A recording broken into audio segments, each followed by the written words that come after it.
ये कहानी काशीपुर गांव की है, जहां पर लखन नाम का एक गरीब किसान रहता था। लखन का इस दुनिया में उसकी बेटी पूजा के अलावा कोई नहीं था। अभी कुछ ही समय पहले उसकी पत्नी का देहांत हुआ था। पत्नी के देहांत के बाद लखन को अपनी बेटी की परवरिश और घर चलाने की जिम्मेदारी अकेले ही निभानी थी। लखन के पास एक छोटा सा खेत था, जिसमें वो मेहनत करके किसी तरह अपनी और अपनी बेटी के लिए जरूरी सामान का इंतजाम करता था। ये उस समय की बात है जब गांव में भयंकर सूखा पड़ा था। गांव में सभी की फसल पूरी तरह से बर्बाद हो चुकी थी। फसल बर्बाद होने के कारण अब लखन के पास कमाई का कोई जरिया नहीं था। उसके पास जो थोड़े बहुत बचे हुए पैसे थे, वो भी अब खर्च हो चुके थे।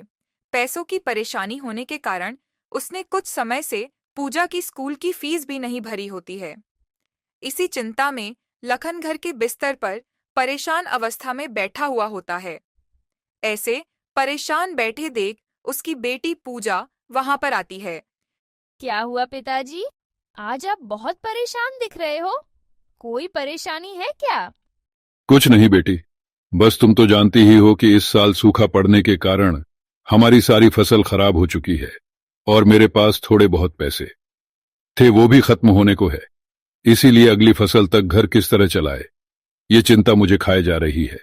पिताजी, आप चिंता क्यों कर रहे हो? आपकी सहायता के लिए मैं भी कोई काम कर लेती हूँ। नहीं बेटी, उसकी कोई जरूरत नहीं है। तुम बस अपनी पढ़ाई पर ध्यान दो, मैं कुछ करता हूँ। पिताजी, इस समय बोलना सही नहीं है, लेकिन स्कूल के टीचर फीस के लिए बोल रहे थे। हाँ बेटा, तुम चिंता बिल्कुल मत करो। मैं किसी भी तरह कल परसों तक तुम्हारी स्कूल की फीस भर दूंगा। फिर वहां से पूजा अपने कमरे में चली जाती है। पूजा को बोल तो दिया कि कल परसों तक मैं उसकी फीस भर दूंगा, पर मेरे पास राशन तक का पैसा नहीं है। इसी चिंता में लखन अपने कमरे में टहलने लगता है। टहलते टहलते अचानक रुक जाता है। मैं नहीं घर का खर्च चला पाऊंगा और ना ही पूजा के स्कूल की फीस समय पर भर पाऊंगा। हाँ, मेरे पास बस अब एक यही जरिया बचा है। कल सुबह ही जाकर सेठ से मिलता हूँ। हीरालाल सेठ एक नंबर का लालची और बेईमान व्यक्ति है, जो गांव के लोगों की मजबूरी का फायदा उठाकर उन्हें ब्याज पर पैसे देता है। और जब गांव वाले किसी कारण उसके पैसे नहीं देते थे, तो वो उनकी खेती की जमीन और घर सब अपने नाम कर लेता था। अगली सुबह लखन सेठ के घर पहुंचाता है। राम राम सेठ जी, कैसे हूं आप? राम राम। हाँ बोलो लखन, क्या हुआ? आज अचानक मेरे घर कैसे आना हुआ? सेठ जी, आप तो जानते ही हो कि गांव में इस बार सूखा पड़ा है, जिस कारण मेरी पूरी फसल बर्बाद हो चुकी है और खेती के अलावा मेरे पास कमाई का दूसरा और कोई जरिया भी नहीं है। अब ऐसी हालत हो गई है कि अब मेरे पास घर खर्च चलाने तक के भी पैसे नहीं हैं।